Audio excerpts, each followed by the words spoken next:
प्यारे बच्चों नमस्कार, कैसे हैं आप? करते हैं आप बेटर होंगे, आपकी पढ़ाई लिखाई बेहतर चल रहा होगा। तो पुनः आपके बीच हाजिर है मैथ का 5वां सेट लेकर, जो चल रहा है एएलपी 2024 के लिए पीवाईक्यू, और जो है भैया 10 अगस्त 2018 शिफ्ट 2 का क्वेश्चन।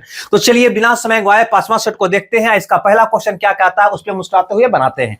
कहता है समान एरिया वाले एक त्रिभुज एक समानांतर चतुर्भुज दिया गया है। मैंने एक यहाँ पे त्रिभुज भैया दिया गया है और एक यहाँ पे समानांतर चतुर्भुज दिया गया है, और दोनों का एरिया यहाँ पे कह रहा है क्या है, बराबर है। आगे बोलता है त्रिभुज का आधार समानांतर चतुर्भुज के आधार का आधा है, यानी इसका आधार भाई लोग अगर 2a मानते हो तो इसका आधार इसका आधा है, त्रिभुज का आधा है यानी कि a है। फिर कहता है त्रिभुज और समानांतर चतुर्भुज की ऊंचाई का अनुपात भैया हमको बता दो। तो ऐसा करते हैं ना कि इसकी ऊंचाई को अगर हम h1 मान लें और इसकी ऊंचाई को अगर हम h2 मान लें, तो देखो तो क्या होता है मेरा कैलकुलेशन। तो त्रिभुज का एरिया होता है 1/2 गुने आधार, आधार कितना है a, गुने ऊंचाई हो गया h1 हो गया। और समानांतर चतुर्भुज का समीकरण क्या होता है, आधार गुने ऊंचाई, तो इसका आधार है 2a और ऊंचाई भैया है h2। अगर इसको हल करेंगे तो कहीं ना कहीं 2 से भैया 2 हमारा कट जाएगा, नहीं a से a हमारा कट जाएगा, है ना। a आ जाएगा h1/h2 बराबर 2 उधर जाएगा तो गुना हो जाएगा, 2 दूनी 4 यानी कि 4/1 यानी कि 4:1। ठीक है भैया, ये h1 है त्रिभुज की ऊंचाई, यानी त्रिभुज की ऊंचाई और समानांतर चतुर्भुज की ऊंचाई का अनुपात होगा 4:1। यही पूछा गया था, त्रिभुज और समानांतर की ऊंचाई का अनुपात क्या होगा, जो ऑप्शन बी में होगा 4:1। हमें लगता है ये बात आप समझ गए होंगे। देखते हैं क्वेश्चन नंबर 2 को, क्योंकि समय हमें गंवाना नहीं है। सीधे यहाँ पे क्वेश्चन नंबर 2 में आते हैं। कहता है ये क्वेश्चन कि ये सिंप्लीफिकेशन का बहुत इजी क्वेश्चन है। इसको देर किस बात का, -18 -2 कितना होगा भैया, तो आप कह दोगे माइनस का 20 हो जाएगा। ठीक है, अब यहाँ पे आओ 27 - 20 करोगे तो भैया ये 7 हो जाएगा। ऑफ का मतलब होता है गुना, तो 3 में 7 से गुना करोगे तो ये हो जाएगा 7×21, माइनस का 21 माइनस है यहाँ पे, और यहाँ पे -21 में -4 जोड़ोगे तो ये हो जाएगा -25। ठीक है, और -25 इसमें माइनस करोगे 2 78 में, तो 8 में से 5 जाएगा 3, 7 में से 2 जाएगा 5, यानी 53 आपका प्रश्न का उत्तर होगा। अगर ऑप्शन में है तो मार दीजिए, अपने ढंग से बनेगा, ज्यादा बढ़िया से बनेगा। चलिए भैया अगला क्वेश्चन यहाँ पे कहता है कि 2 और 98 के बीच मध्यानुपात ज्ञात करिए। मध्यानुपात जानते हैं ना, अगर दो संख्या a और b हो तो मध्यानुपात होता है √ab। ठीक है भैया, √ab, यानी ये अगर 2 अब b कितने हो गए 98, तो कह दोगे 2 गुना 98 का, है ना, वर्गमूल √ab। अब इसको हल कर दो भैया, तो 2 गुना 49 कर सकते हो ना, 49 दूनी 98, है ना। तो आपका हो जाएगा 2 गुना 7 यानी 14। आपका प्रश्न का उत्तर कितना हो जाएगा भैया, 14 हो जाएगा।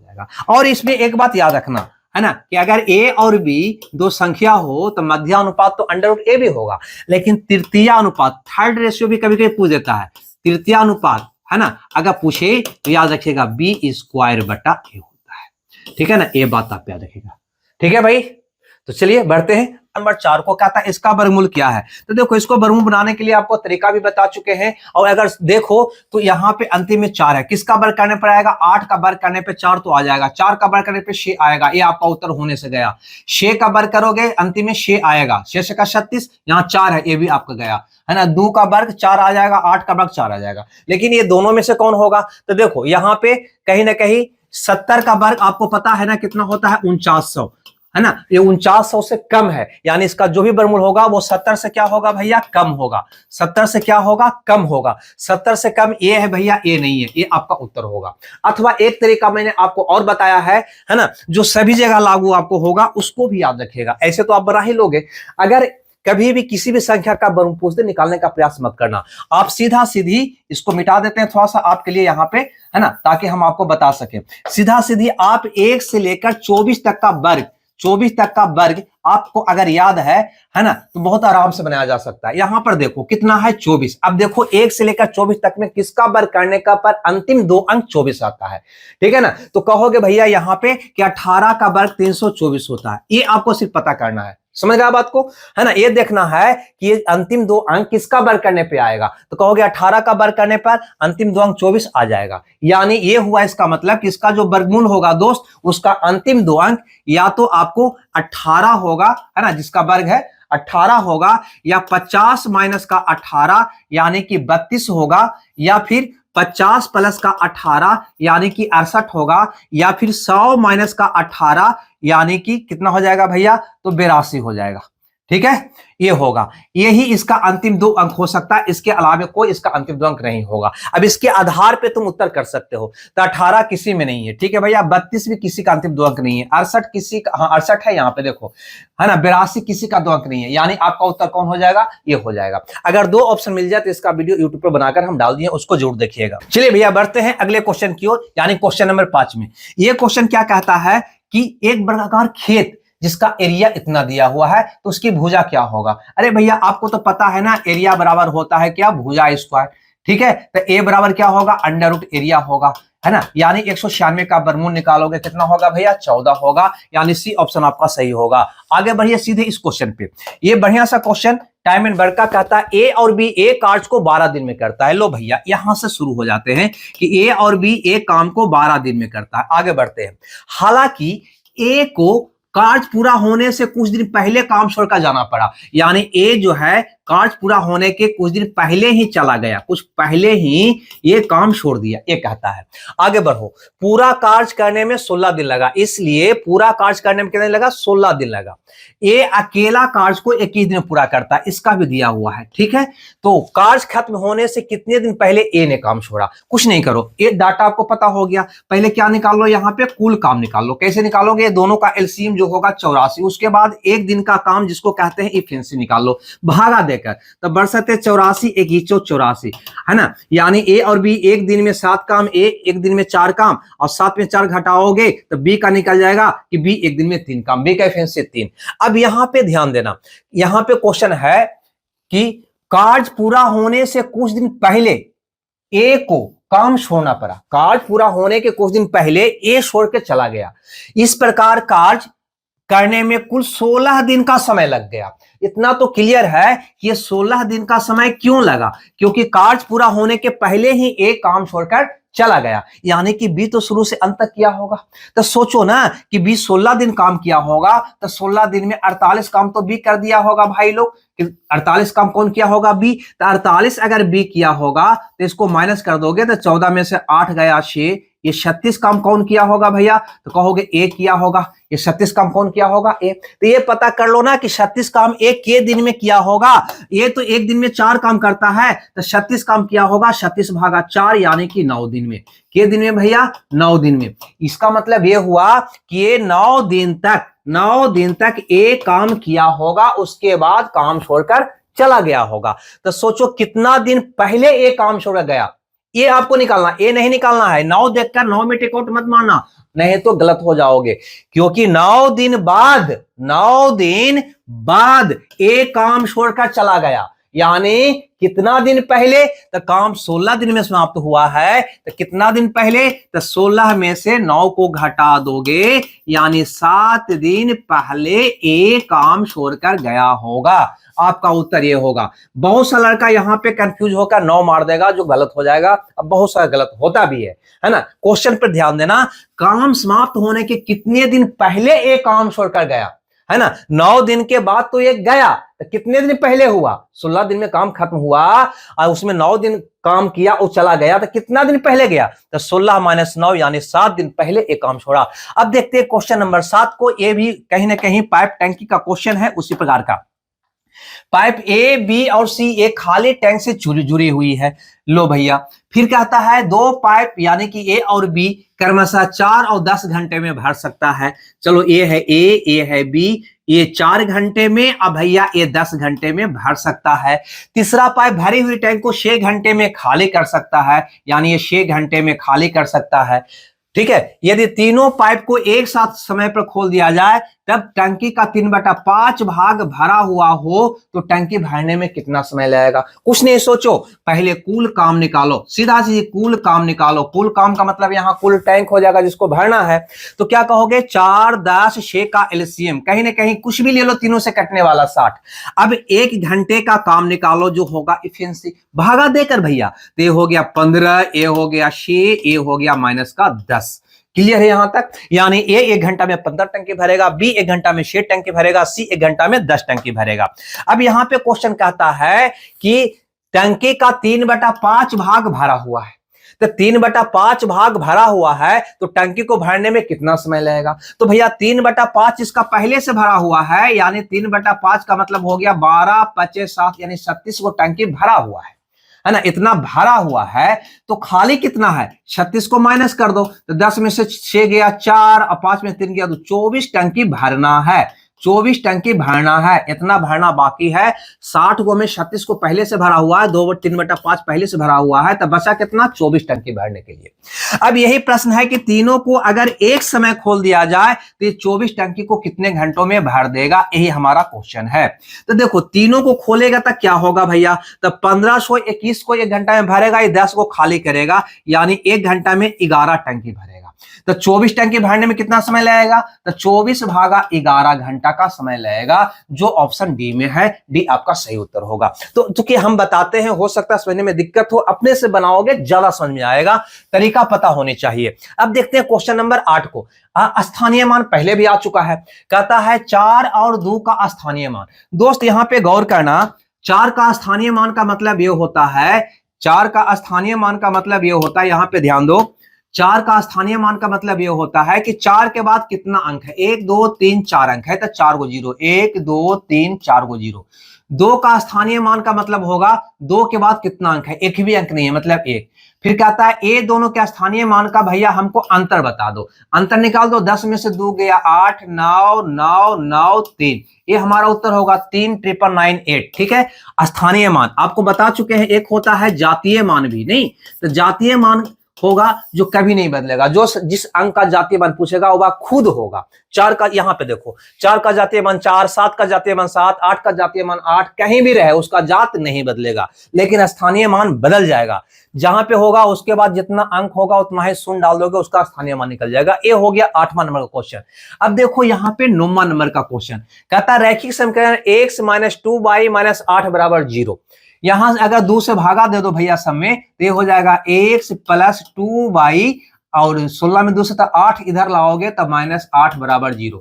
समझिएगा बात को, हमने 2 से भागा दे दिया, ये आ गया। अब गौर से इसको देखोगे तो कहीं ना कहीं ये वाला और ये वाला दोनों सेम है ना, दोनों बराबर है, अतः इसका हल क्या होगा? अनंत होगा, अनंत होगा, इन्फिनिटिव होगा। याद रखना, इससे 3 तरह का क्वेश्चन बनता है, आपको हम बता दूं। यहां पे पहला कंडीशन दोस्त होता है, पहला कंडीशन होता है कि यदि a1 बटा a2 not equal to b1 बटा b2 हो, ठीक है ना, तो इसका हल एक होगा, एक हल होगा, एक हल होगा। और अगर इसकी ग्राफ की बात करें दोस्त, अगर इसकी ग्राफ की बात करें तो ग्राफ प्रतिच्छेदी होगा, प्रतिच्छेदी होगा। प्रतिच्छेदी का मतलब ऐसे क्रॉस करेगा, बात को समझिएगा, ठीक है। अब a1 a2 क्या है ये भी बता दूं, है ना। पहला समीकरण का x का गुणांक a1, y का गुणांक b1 और जो स्वतंत्र पद है वो c1 होगा, है ना। दूसरा समीकरण का x का गुणांक a2, y का गुणांक b2 और स्वतंत्र पद होगा जो c2 होगा, ठीक है। उसी को रेशियो निकाल के हम ये चेक करते हैं। दूसरा कंडीशन क्या होता है कि यदि a1 और a2 बराबर हो जाए b1 और b2, है ना। पहले ए बी में तुलना करोगे, अगर बराबर नहीं है तब तो बल्ले बल्ले उसका एक हल होगा, आलेख प्रतिच्छेदी होगा। लेकिन जब बराबर हो जाएगा ना, आपको चेक करना होगा c1, है ना। c1 निकालोगे c1 बटा c2, है ना। और अगर ए बराबर नहीं आया तो तुम कह दोगे इसका कोई हल नहीं होगा, कोई हल नहीं होगा, और इसका आलेख समानांतर होगा। क्या होगा? समानांतर, यानी दो रेखा ऐसे समानांतर। ठीक है भैया, हम यहां मिटा देते हैं इसको। अब यहाँ पे तीसरा इसका हम लिख देते हैं आपके लिए, है ना, क्योंकि ये क्वेश्चन तीनों आ सकता है आपको। तीसरा होता है कि अगर a1 और a2 बराबर आ जाए, a1 और b1 ये बराबर आ जाए, है ना, और c1 और c2 भी इसके बराबर हो जाए, यानी तीनों बराबर हो जाए। जब तीनों बराबर हो जाएगा तो इसका हल भैया क्या हो जाएगा? अनंत हो जाएगा। और इसका आलेख क्या होगा? समपाती होगा, यानी एक दूसरे के ऊपर से गुजरेगा, ऐसे एक ही रेखा पर होगा। तो ये बात याद रखना। यहां पर अगर तुम गौर फरमाओगे दोस्त, यहाँ पे तो यहाँ पे a1 बटा a2 निकालोगे तो a1 यहाँ x का गुणांक 1 है और यहाँ पे 2 है, तो ये कितना आ गया? 1/2। अगर b1 बटा b2 निकालोगे दोस्त तो b1 यानी y का गुणांक 2 है और दूसरका में y का गुणांक कितना है? 4 है। इसको काटोगे तब आ जाएगा 1/2। और अगर c1 बटा c2 निकालोगे दोस्त तो c1 यहाँ पे इधर ले आना है, कितना हो जाएगा? 8 हो जाएगा, और ये कितना है 16 है, इसको काटो कितना आ जाएगा 1/2, तीनों बराबर आ गया। जब तीनों बराबर आ गया, तीनों बराबर आ गया यानी ए वाला कंडीशन को फॉलो कर रहा है, नहीं, अतः हल क्या होगा, अनंत होगा, अनंत इंफिनिटिव होगा। क्लियर है? चलो समय लेकर मैंने बता दिया, ये बात याद रखना। 9 के बाद हम देखते हैं क्वेश्चन नंबर 10 को। ये सिंप्लीफिकेशन का क्वेश्चन, इजी सा क्वेश्चन है, कुछ नहीं करिए, ठीक है। सबसे पहले काकर पीछे भाग, तब गुना, तब जोड़ घटा, उसके बाद कोष्ट की क्रिया में सबसे पहले छोटकी की क्रिया। तो काटो ना, ये तो 4 मरतबे कट जाएगा दोस्त, ये तो 4 मरतबे कट जाएगा। तो 16 में से 4 गया, क्या बच गया 12। अब 12 भागा 3 करोगे तो कितना आ जाएगा भैया 4 आ जाएगा। अब फिर 60 भागा कितना है 4, तो करोगे तो कितना आ जाएगा 15 आ जाएगा। ये तो ऐसा ही निकल जाएगा आपका उत्तर, ठीक है। चलो इसको क्या देखना, 11वां क्वेश्चन देखते हैं। कहता है लालू व बालू की आयु 1:7 के अनुपात में है। थोड़ा सा बड़ा कर देते हैं आपके लिए, ठीक है। चलो कहता है 1:2 के अनुपात में है। 7 वर्ष बाद की कहानी कह रहा है कि 7 वर्ष बाद उनकी आयु का अनुपात 3:5 में बदल जाता है। तो बड़े व्यक्ति की आयु क्या है, तो बनाना है, या फिर ऑप्शन से भी बनाना चाहो तो बना सकता है। ध्यान देना, बड़े व्यक्ति की आयु पूछा है, तो बड़े व्यक्ति की आयु क्या होगा भैया, अनुपातिक 2 का गुणक में होगा। ये तो बड़े व्यक्ति क्या है, तो 2 का गुणक सब है, 32, 24, 20, 28 सब कट रहा है, तो उत्तर नहीं निकलेगा। लेकिन इस ऑप्शन से भी तो निकाला जा सकता है। लेकिन यह अनुपात से अगर चेक करोगे दोस्त, यहां पे ध्यान देना, अगर ये वाला अनुपात से चेक करो कि बड़े व्यक्ति का आयु क्या है, तो 5 का मल्टीपल होगा। लेकिन कौन, ये आयु है 7 वर्ष बाद का, यह है 7 वर्ष बाद का। तो 7 वर्ष बाद का जो आयु होगा ना, वो वह 5 का क्या होगा, मल्टीपल होगा। बड़े आदमी का आयु 5 का मल्टीपल होगा। तो 7 वर्ष बाद, ये तो वर्तमान आयु दिया हुआ है ना, तो 7 वर्ष बाद जाओगे तो सबका 7 वर्ष बढ़ जाएगा। अब ये 7 जोड़ के देख लो कि कौन 5 का मल्टीपल है, आपका उत्तर आ जाएगा। यहां पर देखो 39 नहीं कटेगा, 31 नहीं कटेगा, 5 से भैया, 5 से है ना, 27 नहीं कटेगा, 35 कट जाएगा, ये आपका उत्तर होगा। और अगर आप बनाना चाहते हो, ठीक है भाई, अगर आप बनाना चाहते हो तो चलो बना दो। यहां पे कहता है लालू और बालू की आयु का अनुपात, ध्यान देना, यहां पे ये है लालू, ये है बालू, ठीक है ना, 1:2 में है। फिर कहता है 7 वर्ष बाद, 7 वर्ष बाद इसका अनुपात होता है 3:5। क्या करते हो, 3 से गुना का अंतर, तो 6 में से 5 गया, अनुपातिक हो गया 1। वैल्यू कितना होगा, तो 7 का फासला है ना, 7 वर्ष बाद रहता है, तो 7 × 5 = 35, 7 × 21, 35 में से 21 गया 11, 35 में से 21 गया, सॉरी 12 हो जाएगा ना, 35 में से ना 34, 14 हो जाएगा, 14 हो जाएगा, 14 हो जाएगा, ठीक है। एक का कितना हो जाएगा 14। हमसे क्या पूछा है, बड़े व्यक्ति का आयु, यानी ए वाला का मान, ए वाला का मान, ठीक है, यानी कि अनुपातिक 2 का मान, ठीक है। तो 14 दूनी 28 वर्ष, कितना होगा दोस्त, 28 वर्ष होगा बड़े व्यक्ति का आयु।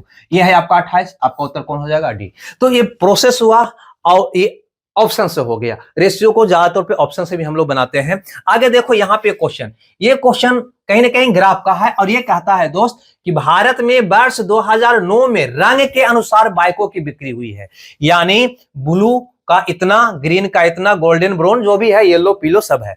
यदि 2009 में कुल 10,000 बाइक की बिक्री हुई, तो हरी बाइक की बिक्री की तुलना में पीली बाइक की बिक्री कितनी अधिक हुई, यानी कह रहा है हरी बाइक की तुलना में कितनी अधिक पीली बाइक की बिक्री हुई।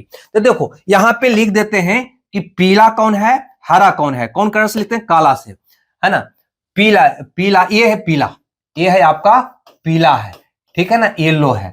अब पीला ये वाला पर आता है, यानी कि 10% पर है। कितना पर है भैया, ये 10% पर है। और हरा, हरा है ना, हरा हरा, ग्रीन ये है, ग्रीन ये है, यानी यहां पे आता है 10 से नीचे, 1 2 3 4 5 6, तो 1 2 3 4 है, यानी 8% पर होगा ये, ठीक है ना, ये 8% पर होगा। कौन है भैया, ये हरा है, ये कौन है, हरा है। अब आपका प्रश्न यही है कि कुल बिक्री 10,000 का हुआ है, टोटल बिक्री अगर 10,000 का हुआ है ना, 10,000 का हुआ है, तो हरा की तुलना में पीला कितना अधिक बिका। तो पीला, हरा बिका 8%, तो पीला बिका 10%। कितना अधिक बिका, कितना अधिक बिका, तो कहोगे 2% अधिक बिका, 2% अधिक बिका। यही तो कह सकते हैं, यानी यही तो क्वेश्चन था कि पीला हरा के तुलना में कितना अधिक बिका, 2%। किसका? तो कुल का, 10,000 का। तो 10,000 का 2% निकालना दो, यानी आ गया परसेंट कट गया 200। 200 अधिक बिका, 200 अधिक बिका, यानी कहीं ना कहीं ऑप्शन ए आपका सही हो जाएगा। देखो 12 के बाद हम देखते हैं क्वेश्चन नंबर 13 को। 13 नंबर का क्वेश्चन कहता है कि 40 प्राप्त करने के लिए संख्या इतना, यानी 9 सका 54 और 2 56/9 में किससे गुना किया जाए। लो भैया, ये प्राप्त करने के लिए इसमें किससे गुना किया जाए, है ना? तो इससे भागा इसमें दे दो। अरे अगर कहे कि 20 प्राप्त करने के लिए 4 में किससे गुना किया जाए, तो 4 से क्या करोगे? भागा दे दोगे। उसी ढंग से ए प्राप्त करने के लिए इसमें किससे गुना किया जाए, तो क्या करोगे? इसमें ई वाला से भागा दे दोगे। 56/9, 9 कहां चला जाएगा? ऊपर, भागा दे दिए, बस हो गया। और क्या, यही तो आपसे पूछ रहा था। अब इसको हल कर दोगे, आपका उत्तर कहीं ना कहीं दोस्त हंसते खेलते आ जाएगा। 14 चौ 56, 7 दूनी 14, 5 दूनी 10, यानी 9 पचे 45/7 हल करोगे तो 7 पचे 35 और 11, ठीक है, 5.11/7 ये आ रहा है। 7 पचे 35, ओहो 7 का 42, सॉरी यहाँ पे एक गलती कर दी, ये कैलकुलेशन गलती हो गया, है ना? ये हो जाएगा 7 का 42, ये होगा ना 6.3/7, यानी डी ऑप्शन आपका क्या होगा? सही होगा। क्लियर है? बात आ गया समझ में? ये प्राप्त करने के लिए इसको में किससे गुना किया जाए, तो इसको ऐसे सोचो ना कि 20 प्राप्त करने के लिए 4 में किससे गुना किया जाए, तो क्या करोगे? 4 से भागा दोगे। इसे क्या करेंगे? इसमें भागा देंगे, यही मैंने किया है। 14 नंबर का क्वेश्चन को देखते हैं। कहता है भुजा एक इकाई है तो वर्ग का एरिया उसकी भुजा के बराबर होगा। बिल्कुल, है ना? एरिया क्या होता है? भुजा स्क्वायर, यानी एक का स्क्वायर क्या होगा? 1 होगा। हमेशा होगा भाई, हमेशा नहीं, क्योंकि संख्या यहां पे भुजा का माप दिया है 1 इकाई, यानी 1 मीटर या 1 सेंटीमीटर, तो उसका एरिया भी 1 ही वर्ग मीटर होगा। तो वही कहता है संख्यात्मक मान से सोचना, ऐसा नहीं कि इसका मीटर है तो इसका वर्ग मीटर होगा, है ना? यहां संख्यात्मक मान से सोचना है। तो भुजा 1 इकाई है तो वर्ग का एरिया उसकी भुजा के बराबर होता है। हाँ बिल्कुल होता है। तो ये कहता है क्या हमेशा होता है, क्या कभी कभी होता है, ज्यादातर होता है, कभी नहीं होता है? तो भैया या तो हमेशा ही तो एक ही होगा ना, आपका ऑप्शन ए। खाली उलझाने के लिए क्वेश्चन को पूछा गया था। अब ये देखो क्वेश्चन नंबर 15 को कहता है x square plus x plus b को जब एक्स प्लस 3 से भागा दिया जाता है तो शेषफल माइनस 1 आता है। कई बार आ चुका है शेषफल में, है ना? जिससे भागा देते हो ना उसका मान हमको क्या करना होता है? 0 करना होता है। इससे हमको x का मान निकल जाता है, कितना? -3 निकल जाता है। अब ये x का जो -3 मान आया, ये मान x के स्थान पे इस पे डालते हैं तो हमारा शेष निकल जाता है। नहीं, यही तो हम पढ़े हैं, हमारा क्या निकल जाता है? शेष। यानी इसमें x + 3 से भागा देंगे तो शेष कितना आएगा? तो -3 x का स्थान पर खाली रख दो तो x स्क्वायर यानी कि -3 का स्क्वायर हो जाएगा 9 - 3a, x का स्थान पर रखोगे तो अब प्लस b बराबर शेष। शेष यहाँ पे दिया हुआ है कि भाग दिया जाता है तो शेष -1 आता है, तो बराबर क्या हो जाएगा? -1 हो जाएगा। क्लियर है यहाँ तक क्लियर? और इसको अगर हल करना चाहो तो तुम कह सकते हो -3a + b बराबर 9 को उधर ले गए तो हो गया -10। ये हो गया मेरा समीकरण 1। क्लियर है? अब देखो यहां पे रेड कलर से समीकरण 2 में चलते हैं, और जब इतना में x - 3 से भागा देते हैं तो शेष 39 आता है। कोई बात नहीं, इतना से भागा दिया तो इसका मान 0 कर दो तो x बराबर क्या हो जाएगा? 3 हो जाएगा। अब x बराबर 3 इसमें रख दोगे तो इसका शेष निकल जाएगा भैया, समीकरण 2 वाला का नहीं, इसका शेष निकल जाएगा भैया, है ना? तो शेष कितना होगा? 3 रखोगे, 3 × 3 = 9 हो जाएगा। अब प्लस का यहाँ पे 3b हो जाएगा, अब प्लस a हो जाएगा, है ना? a हो जाएगा, ये शेष हो गया। को इतना से भागा देते हैं तो शेष 39 आता है। हमारा शेष इतना आया, एक आता है शेष 39 आ रहा है, तो इतना बराबर शेष 39 हो गया। ये भी शेष है, ये भी शेष है ना? ये हम निकाले हैं, ये प्रश्न निकाल के दिया है, बस इतने अंतर है। अब इसको अगर कैलकुलेशन करोगे तो ये हो जाएगा, a को शुरू में करते हैं तो a + 3b बराबर 9 उधर जाएगा तो 39 - 9 यानी कि 30 हो जाएगा। अब यहां पर देखो a का गुणांक -3 है, तब -3 है तो इसमें 3 से भैया गुना कर देते हैं, सीधा सीधे पहले ही गुना कर देते हैं तो क्या हो जाएगा? 3a प्लस 9b बराबर 3 से तो 90। ये हो गया मेरा समीकरण 2। अब यहां पे गौर फरमावो दोस्त, थोड़ा सा यहां पे गौर फरमावो कि अगर 1 और 2 को, यहां पे a प्लस बी कौन पूछा है, तो 1 और 2 को अगर हम जोड़ दें तो क्या आएगा, ये दोनों a वाला और a वाला को जोड़ दें तो 3a से 3a मेरा कट जाएगा, 9b अब b कितना हो जाएगा, 10b हो जाएगा, बराबर ये हो जाएगा 80, यानी b का मान हमारा हो जाएगा 8। अब सोचो कि b का मान 8 यहां पे अगर पुट कर देते हैं तो हमारा ये तो b का मान निकल गया, b का मान यहां पुट कर देते हैं तो हमारा हो जाएगा 3a प्लस 9b 8, तो 9 72 बराबर 90, तो a बराबर हो जाएगा 18/3 यानी कि 6। कितना हो जाएगा दोस्त, 6 हो जाएगा। हमारा क्वेश्चन यहां पे था कि a प्लस बी का मान भैया बता दो, तो a हमारा हो गया 6, अब b हमारा हो गया 8, तो 8 14। क्या यही मेरा उत्तर होगा क्या सी ऑप्शन मेरा सही होगा क्या? तो देखो समझाने में टाइम तो लगता है, थोड़ा सा गौर करके अपने से बनाने का प्रयास करना, इतना समय आपको नहीं लगेगा। क्लियर है दोस्त, यहां तक कोई दिक्कत? 15 के बाद आगे बढ़ते हैं क्वेश्चन नंबर 16 में। ये हमारा क्वेश्चन नंबर 16 और ये बहुत आसान क्वेश्चन है। यहां पे कह रहा है कि a बराबर इतना यानी कि 10 है, -10 होगा ना, -10 हो जाएगा। देखो ना, -14 प्लस 4 क्या हो जाएगा, -10। b बराबर यहां पे दे रखा है 4 - 14 यानी कि ये भी -10। तो कहता है कि ए बी का मान क्या होगा, यानी दोनों का गुणनफल क्या होगा, तो माइनस माइनस प्लस 10 दाओं को 100 होगा। ठीक है भैया, ए ऑप्शन मेरा क्या होगा, सही होगा। आगे बढ़ते हैं यहां पे नेक्स्ट क्वेश्चन। ठीक है, ए वाला क्वेश्चन को देखो, क्वेश्चन नंबर 17 को। ये कहता है कि उत्तर दीजिए, क्रम संख्या है, ये पार्टी है, ये दक्षिण पूर्व पश्चिम उत्तर।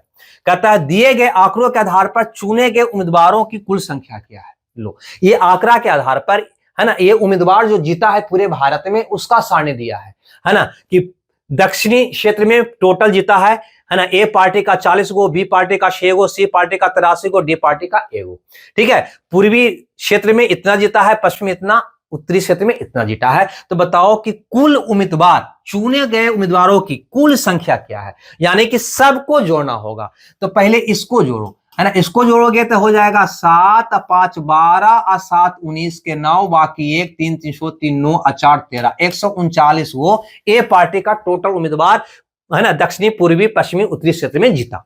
उसी ढंग से अगर बी पार्टी की बात किया जाए तो तुम यहां पे कहोगे 6 6 12 6 18 6 24 के 4 बाकी 2 10 7 17 और 2 19, 194 उम्मीदवार बी पार्टी का जीता, यानी कि बीजेपी के जीता। सी के तो कहोगे 4 1 5 1 6 और 3 9 गो, और यहां से हो गया 2 7 2 9 8 17, 179 को जीता। इसका 11 3 14 14 1 15 और 7 22 को जीता।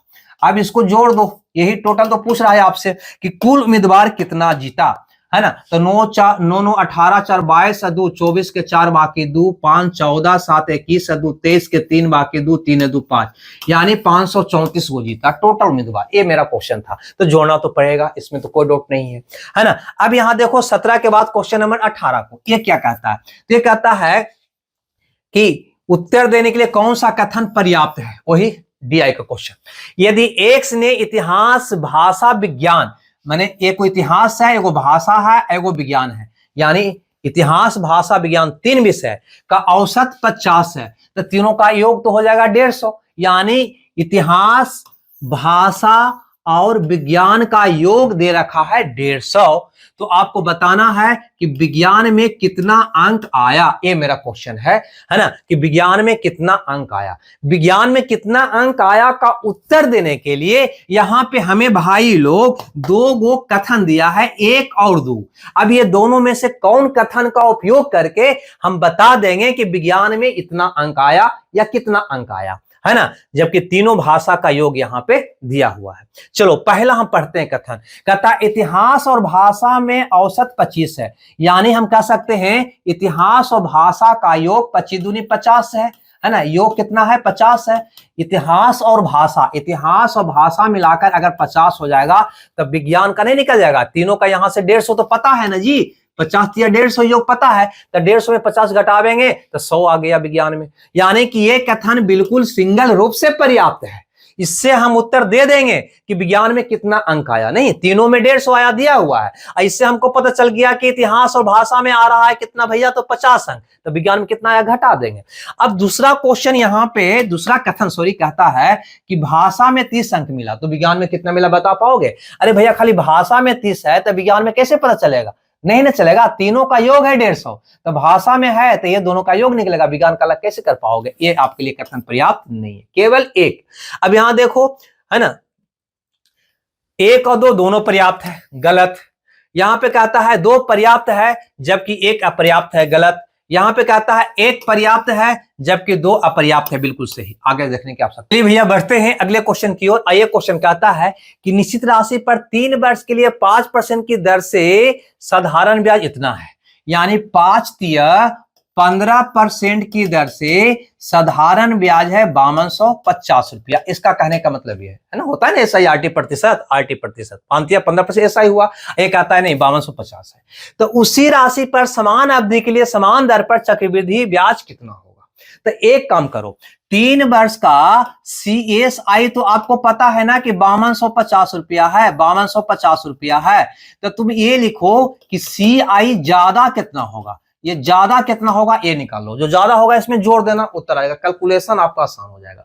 तो ज्यादा कितना होगा कैसे निकालोगे? तो कहोगे यहां भाई कि 3 वर्ष में 5% की दर से CI इससे यानी कि SI से कितना ज्यादा होगा? तो कहोगे RQ 125 बाकी 1, R²T 25 या 75 1 76। बहुत सा बंदे को ये नहीं आया होगा, इतना ज्यादा होगा है ना, CI SI से इतना ज्यादा होगा। हम बताते हैं आपको। अब इसको कैलकुलेशन कर लोगे, 5250 बटा 15 गुणे 0.7625%। ठीक है, अब इसको काटोगे भाई लोग, तो देखो 15 से लगता है ये कट रहा है, हरा से काट देते हैं, कैलकुलेशन है भाई है ना। 15 45 15 25 इतना बार में कट रहा है। अब इसको गुना करना पड़ेगा हमको भाई लोग, ठीक है। तो कर देते हैं फट से यहां गुना, 76 25 गुना 35, ठीक है। 5 बाकी 2 10 बाकी 2 बाकी 1 3 35 3 38 है ना। 25 या 75 78 बाकी 1 से 21 22 कितना आया 5 7 8 16 बाकी 1 6 2, ठीक है। और भैया कितना आ गया लिख देते हैं यहाँ पे, लाल कलर से लिख देते हैं, आपका आ गया 2 6 6 8 2 6 6 8 7 5 ये वही 0 हो जाएगा। 4 अंक 1 2 3 4 अंक के बाद 10। इतना रुपया ज्यादा होगा, ज्यादा होगा कौन? CI किससे? SI से। ये बात ध्यान हम ये निकालिए। तो SI तो हमको पता है दोस्त यहाँ पे कितना, तो कहोगे 5250 रुपया है।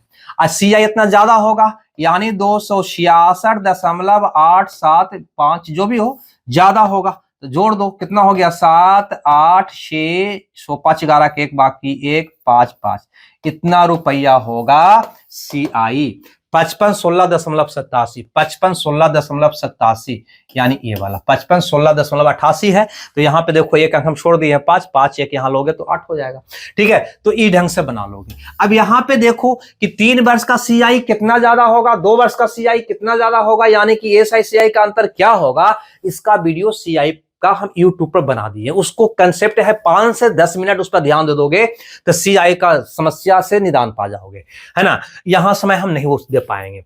यहां देखो तो 20 नंबर का क्वेश्चन क्या कहता है दोस्त, तो ये कहता है कि सीता की बाल्टी, लो भैया, सीता की बाल्टी की धारता रामू की बाल्टी की धारता का 3 गुना है, यानी इसका 1 है तो इसका क्या है भैया 3 है ना। एक तरह से यह इफिशिएंसी हुआ। आगे चलते हैं। सीता की बाल्टी खाली ड्रम को 60 बार में भरता है, ठीक है, भरता है। तो सीता और रामू की बाल्टी से एक साथ ड्रम को भरा जाए तो कितनी बार में भरेगा? टाइम एंड वर्क जैसा बनाओ ना। यहां पे क्या करो भाई कि कुल ड्रम में कितना पानी अटता है वो निकाल लो।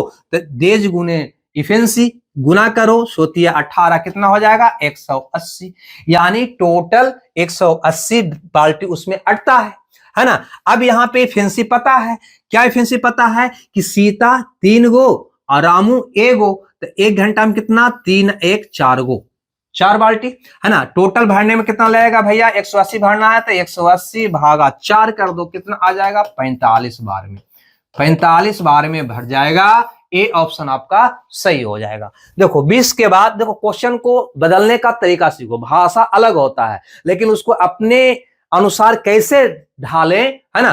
प्रतिशत का क्वेश्चन को रेशियो में कैसे हम ढाल लें अपने भाषा में, इजी कैसे बना लें भाषा को तोड़कर, वो आप पर डिपेंड करता है, वो प्रैक्टिस से होता है। देखो 21 नंबर का क्वेश्चन बहुत ही पूछा गया है, ठीक है।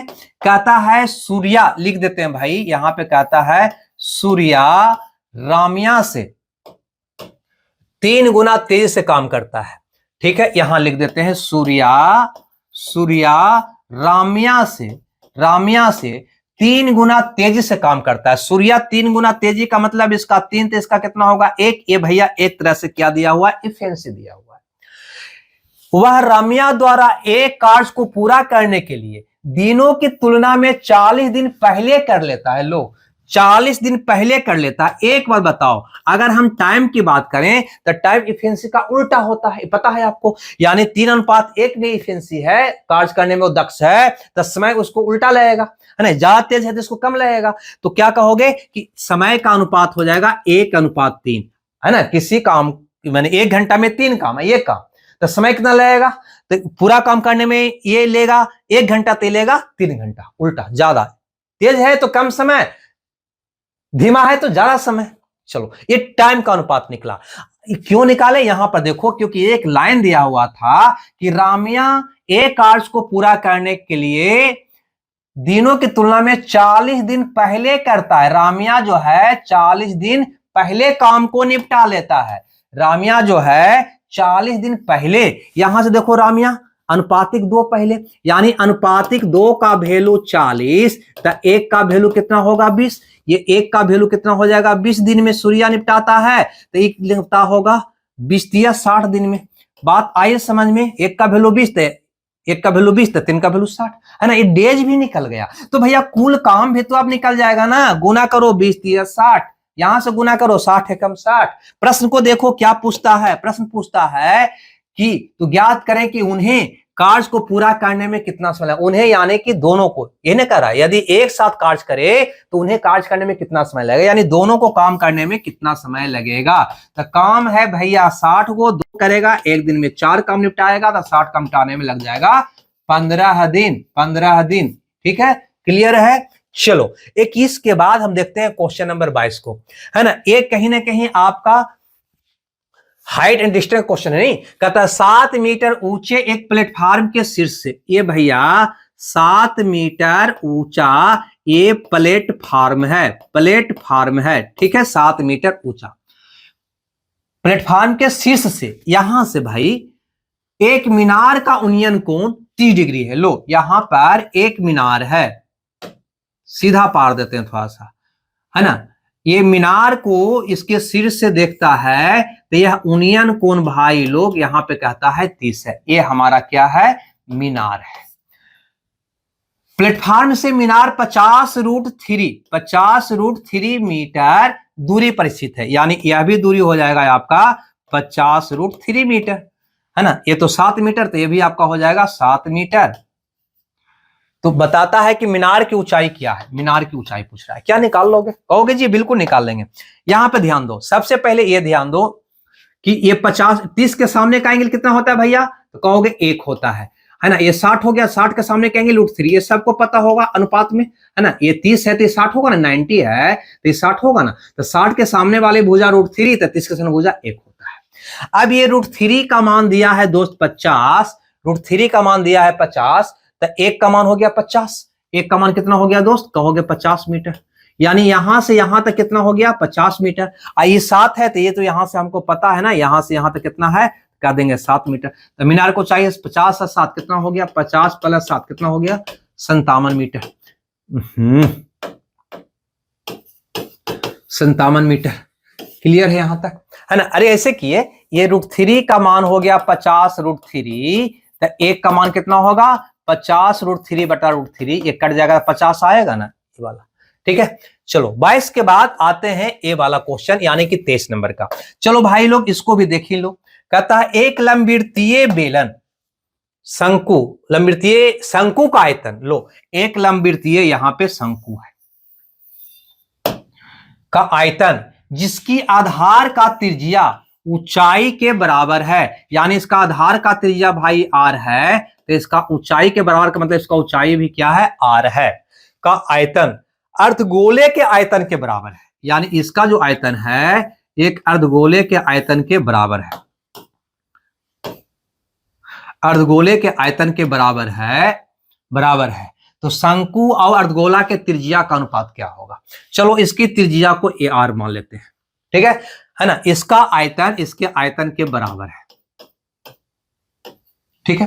तो इसका आयतन होता है, लिख देते हैं यहां पे आपको 1/3 पाई r स्क्वायर h। इसका आयतन होता है, अर्धगोला है ना, तो हाफ कर रहा है 2/3 पाई r3, ये होता है 4/3 पाई r3 होता है गोला का, उसका आधा होता है 2/3 पाई। अब यहां पे ध्यान दीजिए, है ना, तो इसका आयतन इसके आयतन के बराबर है, तो इसका आयतन क्या होगा, तो कहोगे 1/3 पाई r के स्थान पे r है, h के स्थान पे r, तो r3 हो जाएगा। नहीं, अब इसका आयतन क्या होगा, कहोगे 2/3 पाई, इसको कैपिटल R लिख दो, है ना, इसको कैपिटल R लिख दो, ठीक है, ताकि कंफ्यूजन ना हो, ठीक है ना, पाई r3 ये हो जाएगा। अब यहां से अगर गौर फरमाइएगा तो कहीं ना कहीं, है ना, 3 से 3, पाई से पाई कट जाएगा, यानी यहां पे आपका आ गया, काला पेन से लिख दूं, है ना, कि r3 अनुपात r3, उल्टा का अनुपात 1r3 बराबर 2r3, तो r3 अनुपात r3 2:1, उल्टा का अनुपात होता है, मल्टीपल रिलेशन बराबर हो। अरे भैया ये हो गया 1r3 बराबर 2r3 हुआ ना, तो r3 का अनुपात क्या होगा, उल्टा 2:1। अब यहाँ पे अगर r अनुपात r निकालोगे तो q उधर जाएगा, तो इसका घनमूल हो जाएगा, और क्या, ये 2 हो जाएगा, और ये कितना हो जाएगा, इसका तो 1 ही होगा। बस आपका ऑप्शन सी सही होगा, ठीक है। तो ये था आपका टोटल क्वेश्चन, ठीक है। हमें लगता है कि ये मैथ के डिस्कशन में भी आपका क्लास पसंद आया हो। अगर पसंद आया हो तो भाई लोग कमेंट्स करके जो बताना, है ना, लाइक करो अथवा मत करो, शेयर करो अथवा मत करो, उससे हमको मतलब नहीं है, लेकिन कमेंट्स करके जो बताना कि क्लास ठीक लग रहा है या नहीं। अगर ठीक लग रहा है तो कमेंट दोगे, आगे क्लास कंटिन्यू रखेंगे, ठीक है भाई। पर डे शाम को 4 बजे ये क्लास में भी अपलोड कर रहे हैं, पर डे रिकॉर्डिंग करके शाम 4 बजे ये क्लास अपलोड कर रहे हैं, और साथ ही साथ इसका PDF टेलीग्राम पर भेज रहे हैं, है ना। टेलीग्राम का लिंक डिस्क्रिप्शन में है, उसको सबसे पहले ज्वाइन कर लो, ठीक है। और बाकी के प्लानिंग हम कर रहे हैं, जैसा आप लोग का सलाह रहेगा वैसा हम काम करें। हमें दीजिए विदा, ओके, बाय बाय।